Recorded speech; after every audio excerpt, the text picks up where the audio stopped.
The room erupted in applause. People stood to their feet. They waited in line to shake his hand. "That was incredible. You changed my business. Can I get a picture?"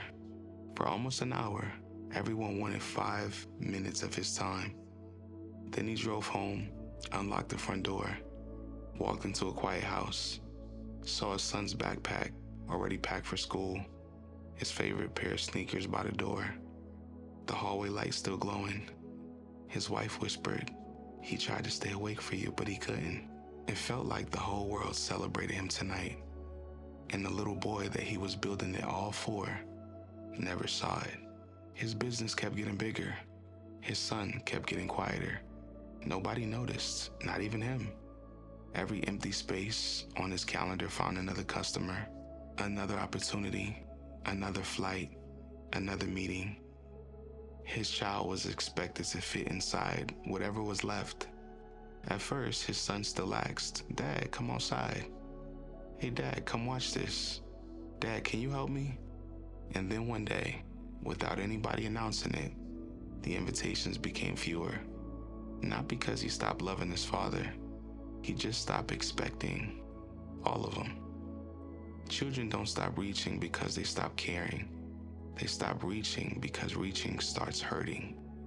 If your business keeps growing, but your son keeps shrinking around you, you're building the wrong empire.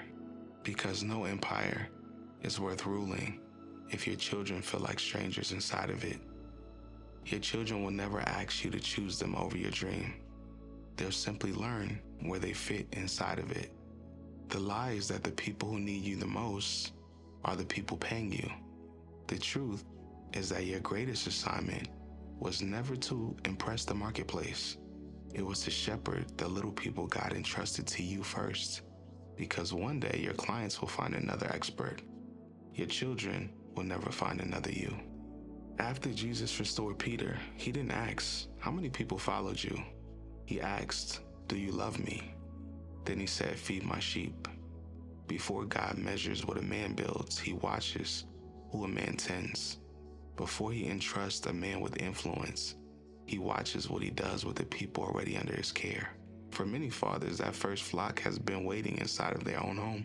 So before you answer one more email or stay for one more meeting, ask yourself, does your son still run when he hears the garage door open?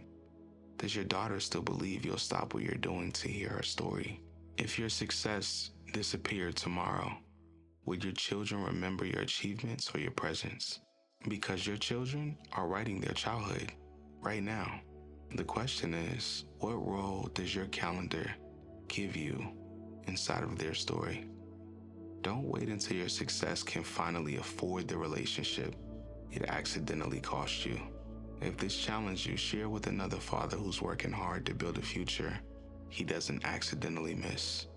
And subscribe to the channel because over the next several weeks, I'm going to challenge everything that we've been taught about success, fatherhood, and what it really means to become a rich daddy.